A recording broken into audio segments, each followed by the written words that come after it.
97.3 ESPN presents The Sports Bash with Mike Gill. It's time for Football at 4 with Adam Caplan, powered by the Inside the Birds podcast. We expect to win every time we step on the field. That's just the mindset and the culture that we have. Now, live from inside the Matt Black Kia Studios, it's Football at 4. Football at 4, powered by the Inside the Birds podcast and brought to you by PlaySugarHouse.com. Sign up now. They'll match your first deposit up to $250. Go to PlaySugarHouse.com. Win real money for their sports bucks from their sports book with casino games from the comfort of your home. Must be 21 or older to play. Gambling problem? Call 1-800-GAMBLER. Adam Caplan from the Inside the Birds podcast is today's Football at 4 guest. And, of course, he, like all guests, appear via the Boardwalk Honda hotline. Among some of the things we want to get into today with Adam Caplan include a surprise, maybe not such a surprise if you've been listening to Football at 4. Adam Caplan has said Alshon Jeffery hoping to get back in the month of September. Does that mean he will be active on Sunday? Let's first start there, Adam, because everybody's buzzing with Reagor out. A new face was back, and that was Alshon Jeffery. You have been saying they'd hope to get him back in September. Does that mean there's a chance he could play this Sunday? Yeah, I'd say outside chance. I doubt it, Mike. So in my reporting on this, I'd heard pretty strongly that he would be back within the first 6 weeks. I heard that probably early August, and that he would not be on the reserve physically unable to perform list. And that's exactly what happened with the outside chance he'd be able to return in November. Well, here we go. There's a chance, but I just can't see a way that they're going to do this, considering today's his first practice in over 9 months.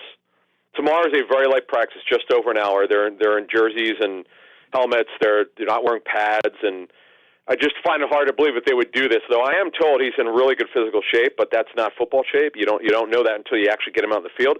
Then the other thing is they're going to see how the foot responds to his first practice time. Tomorrow, how does he wake up? How does it feel? Then they'll go from there. But I just researched this 2 years ago when he was coming back from rotator cuff surgery.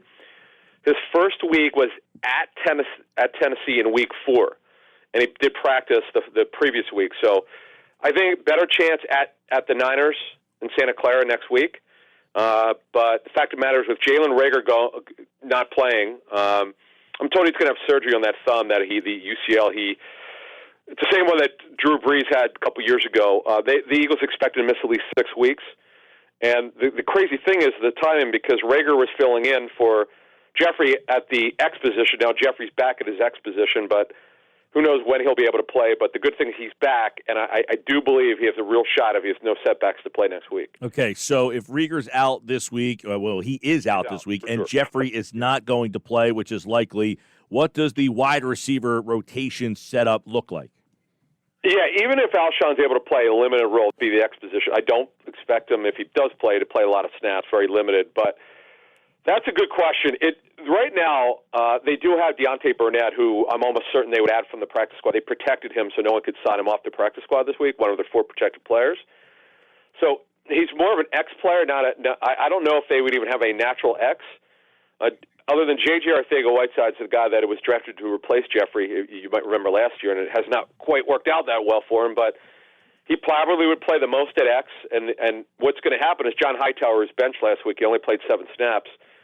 He probably would have to play more snaps, and obviously Deshaun Jackson is their Z, and Greg Ward is the slot receiver, and that's kind of it. I mean, if Alshon doesn't play, they'll have 4 that are available, plus Burnett they would add from their practice squad. So that's really it, guys. It would be a little bit of a challenge for them against the Bengals. I know the Bengals' defense isn't very good, but it's not good when you don't have a lot of receivers. But remember, the Eagles are running the most 12 personnel, the most 2 tight end sets in the National Football League. They did it last week, and they did it last year.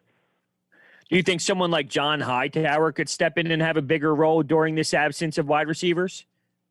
Yeah, Hunter, yeah. So as I was saying, I do believe he'll get a reprieve this week. He clearly was benched, and here's what happened. First week, he did not play well, had a very bad drop. It just goes to show you that you got to be careful when a guy has a great training camp.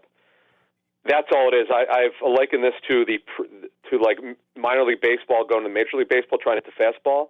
He didn't hit the fastball very well in week 1, and he only played 7 snaps last week. So they're not going to have a choice here. He's got to play. I mean, he really does, and he can run, and he's got a pretty good football IQ. He's going to have to do it.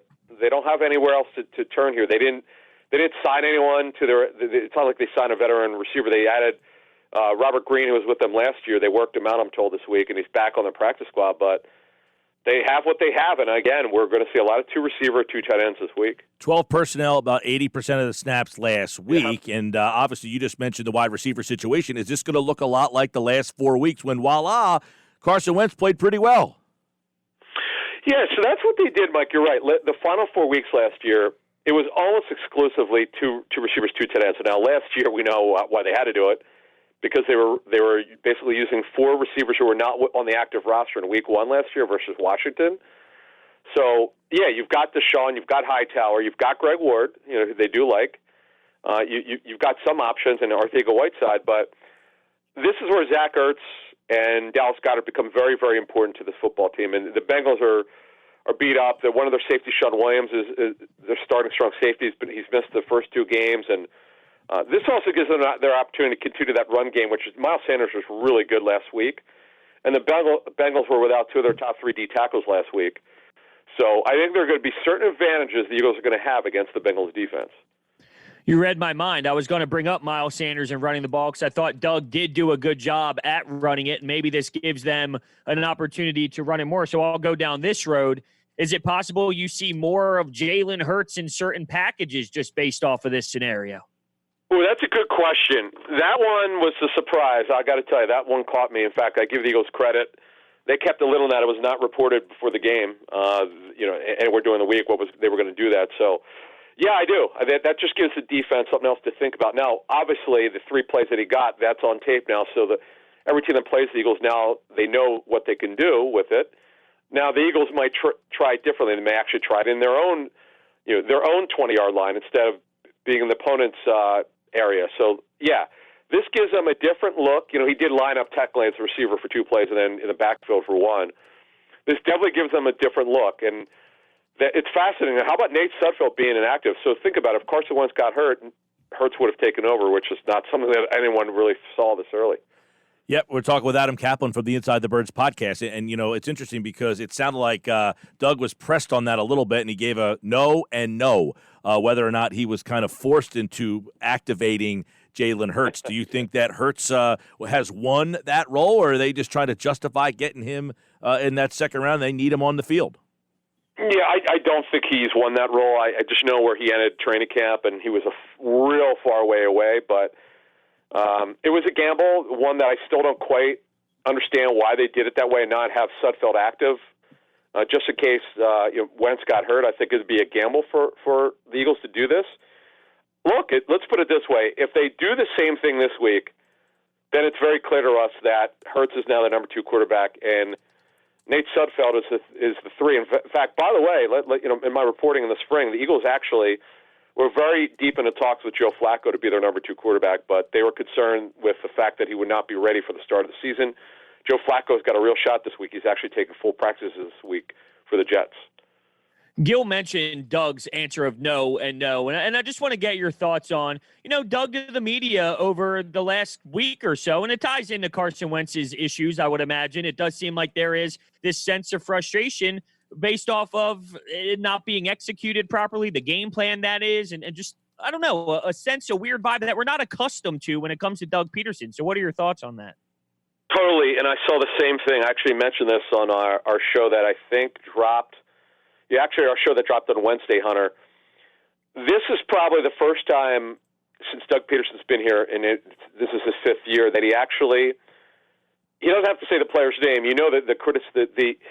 When he was asked Monday about the regression of Carson, he didn't even say, "Wait a minute, he hasn't regressed." He actually addressed the question and didn't deny that he's regressed, which was kind of shocking. I was almost surprised. I want to make sure I heard that correctly, so I read the transcript after I saw it live. And this is now, of course, a Wednesday, he had a little bit of a different tune, and maybe someone got in his ear. But you know what? I get it, because he impressed Taylor coaching this guy, and Carson's got to take the coaching. There's something seriously going on with the messaging that they're giving him, because he seems to be doing his own thing with his mechanics, and that certainly is a big issue right now. All right, so what are you hearing and what are you seeing with his inaccuracy? What are some of the issues that Wentz has had in these first couple of weeks? And are you noticing anything different from these 2 weeks to the end of last year? Yeah, Mike, he is – okay, let's start with his front foot. This is probably the biggest issue with their offense right now. Not only is it Wentz, but his mechanics. He is locking his front left foot. That is his plant leg because he's a right-handed quarterback, and that causes the ball to sail. He's not getting good balance. He's not getting a good knee bend. He's also drifting away from throws. We've actually addressed that on the Inside the Birds pregame shows. You could actually see that with myself and Moshe, Jeff Moshe, of course, and Greg Cosell and Trey Thomas. We all addressed it. We're going to address it again on the Sunday show, which starts at 10 a.m. I mean, Mike, it's a real problem right now. I've never seen his mechanics this off. And again, I still think that Carson is not just taking the coaching like he should. This is a big problem. The inaccuracy stuff started last year. It wasn't so bad, I'm told, in 18. Occasional stuff, but nothing alarming. In fact, his accuracy number went up 9%, which is almost unheard of from 17 to 18. But that is partial, I'm told, because he was not making big, challenging throws downfield. A lot of intermediate to shorter throws. And you saw week one, a lot of the downfield throws, two of them were really good. One was to Reagor, and the other one was to Reagor, where Reagor stopped running, where that was on Reagor. But last week, the shorter throws, he was way off. I mean, I've not seen it like this because he's not in balance. His footwork, Mike, is not good. So when you guys watch the game, on Sunday versus the Bengals, and you could see this on TV. Often you can't see this stuff, but if you slow it down, you could see it. His footwork was way off, and that's got to get better. I'm just trying to look at this from all angles and come up with the reason why this is happening. So I'll throw this to you. Is it possible he's being taught the wrong things? No. He's that's not the issue, Hunter. No, coaches know what they're doing. Is he taking the message? And clearly he's doing some stuff on his own. As one league source said to me, he's clearly freelance off coaching tape. Like, that's what he's doing. No quarterback is told to move off your spot and drop off a little bit. The issues with his mechanics are not taught. No one teaches that way. He's just doing it on his own, which you can't do. And Carson needs to be coached hard, and he needs to be told, like, no, this is the way we do it, and do it our way. And that's something that Doug Pederson and Rich Scangarello, who's a little bit more involved this year, obviously, because he's new to it, and he's part of the plan, and obviously Press Taylor's with him the most. He's got to listen to the messaging a little bit better if he's going to get better. How much of this, and it has been come up, as the injuries start catching up to you? I mean, the knee injury, the concussions. I mean, he's been hurt a lot. How much of that is that you get a little gun shy when even if the pressure's not coming at you? I mean, the stat that somebody threw out about his inaccuracies, he's got 20. The most passes, 20, and 15 of those passes have come with not under duress. So does that suggest that the injuries are still kind of in the back of his mind? Mike, it's a fair question, but I don't think so. I do know that Ron Jaworski always told me that the more you get hit, the more you worry about what's happening around you. But their offense, Mike, here's the thing. The offensive line was terrific last week. They were awful week one, really good last week. No, I just think that it's his footwork. He's trying to do too much. The term is hero ball. He's trying to be a hero and make these, and he's trying to do things on his own, which he's not taught. And he's got to be aware that keep your feet set. If you're in the pocket, keep your feet set. You could throw off balance as long as you line yourself up, your feet correctly. And he has not done that. It was hard to watch him last week. There were some things that were better than week one, but man, they shortened up the game plan. I don't know if you noticed this. They were not throwing downfield mostly because they wanted to help Carson get accurate. And as you pointed out, and it's true, he was missing on short throws, which is not like him, and it's all for mechanics, and this has got to be corrected, and I'm sure it is. Okay, you mentioned what's going on around him. The line played better, but the line's going to have a third different look this week, it looks like. Why the flip-flopping of the guards? I mean, isn't this the same group of coaches that say, we don't like to move multiple pieces? They ended the game with Herbig at right, Pryor at left. This week it looks like they're going to flip-flop. Well, here's the thing. Matt Pryor, they did what they did in game because of what happened at the other guard spot. So Matt Pryor's better off at right guard than left guard. There's no question about it. Herbig really, it's interesting because they got Jamon Brown, who they are eventually going to play. It's a matter of is it going to be this week or is it going to be against the Niners? So look, you've got four guys. It's really interesting. They've got four guards for two spots.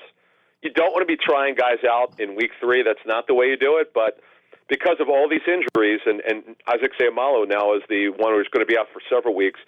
Not only is it going to be 3 weeks, my sense is with his knee injury, it's going to be longer than that.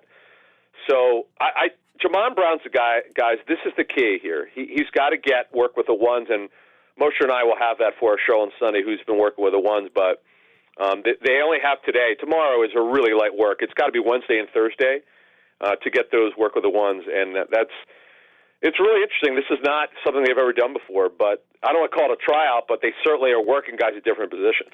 What do you think about the creativity or the play calling from Doug Pederson? I mean, is that something that you think's an issue with why the offense isn't more productive, or do you not have a problem with Doug and the play design and the play call? You know what? Here's my issue. I thought they were going to get more creative and different and innovative, kind of like San Francisco's concepts and Rams' concepts. The Rams concept them to death last week. They embarrassed their defense. I thought they would come out and they had Carson rolling a little bit, but I'm not just talking that. Ghost motion, reverses, tunnel screens, all sorts of stuff. Their screen game has been non-existent for over a year pretty much. But Miles Sanders, by the way, I mean, he had 7 pass targets. Carson missed him a couple times, one in particular. But I don't. It should be because of the guard changes. These guys know the offense. They got to start rolling here, Mike. It's a really good point. And it's one issue that I think they have not solved. I know it's only 2 games, so you don't want to go off the deep end here. But we're expecting some different stuff. That's why they made so many coaching changes. And by the way, we have yet to see it. How much of that do you think is – because I lean towards what you're saying. I thought there would be more creativity involved, and I was thinking about this yesterday. Does the 12 personnel set and being so heavy on 12 personnel, does that play a role in that? Yeah, but you can with 2 tight ends keep shifting and motioning those guys. You can just shift them right side, left side. You could split out Goddard, who, by the way, is a better athlete than Zach Ertz. Ertz is maybe the NFL's best route runner tight end. But you could do some stuff. See, this is what the Eagles told me when they drafted Goddard. They thought they could do some innovative things with both, but Goddard has had so many injuries, minor though, mostly minor, but he looks good. He was tremendous, best game as a professional week 1. So that's something, Hunter, to watch against this bad Bengals secondary in particular. They're going to have opportunities. This is a great week to start getting these guys moving. I'll tell you what, if they don't do some good stuff this week, you got to start questioning the play calling here because there's no reason not to do it against a bad defense. It's funny. It's like the chicken or the egg thing. It's like, are they not creative enough on offense? Or if Carson Wentz just simply makes a couple of pitches and catches, we're not having this conversation. Well, yeah, and obviously his accuracy would be way up. But again, if you're watching the game closely, they're not doing anything that we haven't seen before. That's the point here. And it's kind of surprising to me. I know it's only 2 games. They've got 14 regular season games left, but you definitely want to see some stuff that we were promised would happen. And I know Jeffrey Lurie, the owner, was involved in this. He was part of it, I'm told, that he wanted to see some things that other teams were doing. And they've yet to be doing it. I'm sure they're going to, but it's yet to happen. All right. We've gotten this far in the conversation and haven't really got on the defense that didn't play all that well last week either. Yeah. Now, I thought Brandon Graham said something interesting today. Everybody's going after Schwartz. Schwartz basically said, I take the blame. And Graham says, I thought we were going to get cussed out because we were horrible, and he went up there and took the blame for us. Now we really want to go out there and play for this guy. Yeah. So was the defense concerning, and should we – and we thought this defensive line was going to be great. We thought the secondary was better. We know the linebackers were weak, but I don't know. Through 2 weeks, what do we see from this defense? Yeah, and the problem is Fletcher Cox is very questionable to play with his abdomen injury. This is not good, but – yeah, look, they got schemed to death last week. It was probably the worst that Schwartz's defense, from just a consistency standpoint, they were awful last week. The only time they were good, and this is where they were really good, when Goff rolled back and was not moved, their line pushed them.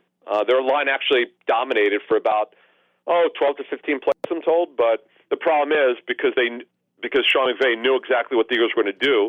The Eagles played strictly man coverage. It was the most man coverage, I'm told, they played since the first 2 weeks have been the most man coverage since Schwartz has been here. And it's probably going to take them, guys, a little bit longer for this defense to figure it out.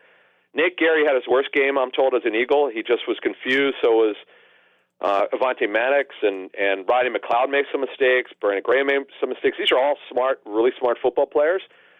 They just were out of position because they were out-schemed, and you got to give Sean McVay credit. And look, the Bengals come in here with a lot of talent on offense. Their line is awful, probably the NFL's worst offensive line. But to answer your question, I think this is even if Cox doesn't play, they should have their way against an awful offensive line. They've got one good lineman, their left tackle, Jonah Williams. The Bengals' left tackle is really talented. But other than that, they really, really struggle. They have not played well so far. All right, Adam Caplan, the Inside the Birds podcast. Make sure you guys are making that a regular routine. And, of course, the Inside the Birds pregame show. It's 10 o'clock. Facebook, you can check that out. And, of course, at Caplan NFL to find out all things Inside the Birds. And he, like all guests, appeared via the Boardwalk Honda hotline. Thank you, Adam. Guys, thank you.